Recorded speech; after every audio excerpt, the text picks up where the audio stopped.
I do want to state at the outset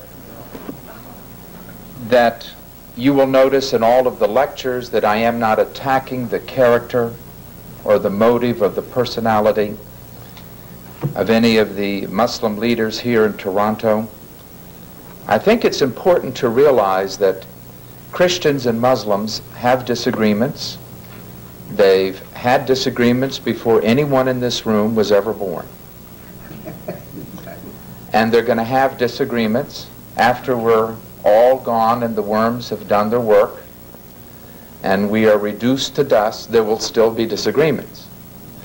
So thus, the disagreements should not be of a personal nature.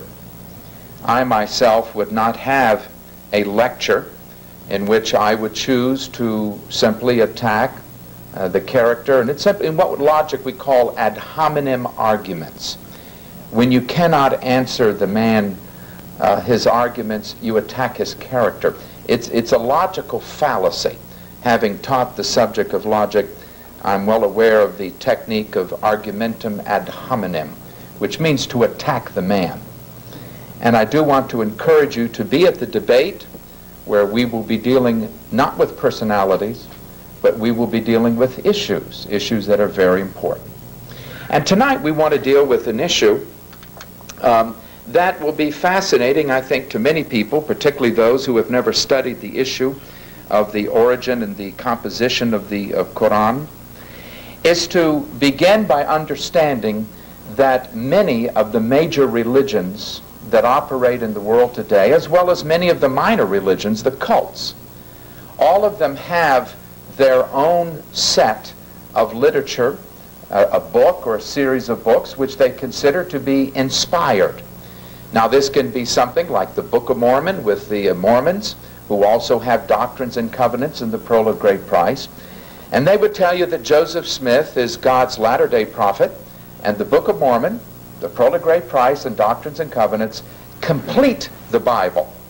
And Joseph Smith comes as the last great prophet of God, and his works are to be viewed as the Word of God, and the Bible is correct insofar as it agrees with the Book of Mormon, Pearl of Great Price, and Doctrines and Covenants. The same thing with Reverend Sun Myung Moon, the Korean prophet. He has written a book entitled The Divine Principle, which he calls the New Testament. Now he supposedly completes the Bible, and he is the conduit through which divine truth has been revealed. And of course, if you go to some of the major religions, if you went to the Hindus, they have their Vedas. You go to the Hare Krishnas, and they have all their books. At the airport, I'll never forget, in Philadelphia, one very anxious Hare Krishna young lady missionary was using a technique in which she would thrush some of the Hindu scriptures right into your face, and you would put your hands up, and the next moment you knew you were holding this book. And knowing that she was going to do this, having seen her do her act on several other people, she shoved the book at me, and I figured, well, I'd like to add that to my library. I have about 14,000 volumes, so it's a good reference book. So she shoved it, and I knew that she could not ask for any money because the rules of the airport said no solicitation. So she gave me the book. I opened my briefcase, threw it in, and shut the thing. And she said, "What did you do?" I said, "You just gave me a free book." "Give me $10. I said, "No, it's free." She proceeded to attach herself to my briefcase as I'm walking down, and I'm literally dragging her as she's screaming and kicking, "Give me the book." But you see, there are many religions. All of them have sacred works. They have their own Bibles. They have their own whatever they want to call it.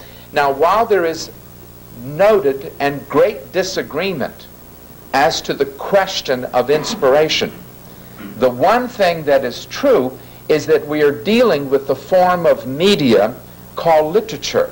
We're not dealing with dance. We're not dealing with songs. We're dealing with literature.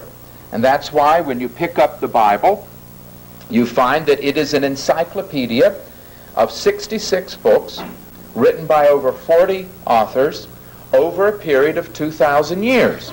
So you're dealing not with one book, as it is with the Book of Mormon, but you're dealing with 66 books. And this is in terms of literature. There are different kinds. There's historical narrative, there is prose, there is poetry, there's what's called wisdom literature. And it doesn't really matter what you believe concerning the inspiration of any of the great religious works that can be studied today in the field of comparative religion. They are all literature. And as such, they must all bow before the same rules of literature. The way you're supposed to read literature, for example, is that you are to read a statement in its context.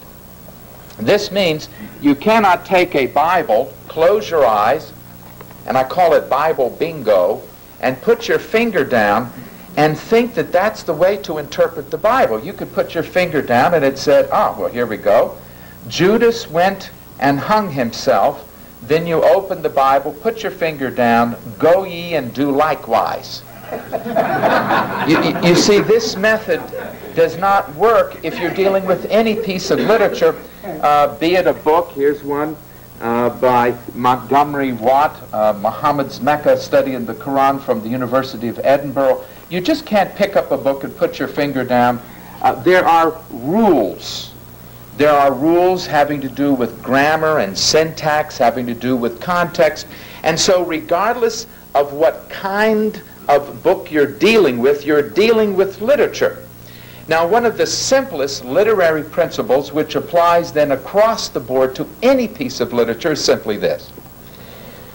If an author or an authoress, we have to give room for the ladies in our midst, if someone writes a book and you find that in that book they do not bother to define certain people, places, and things, it is a literary principle that this person was assuming that the readers would already know of these things.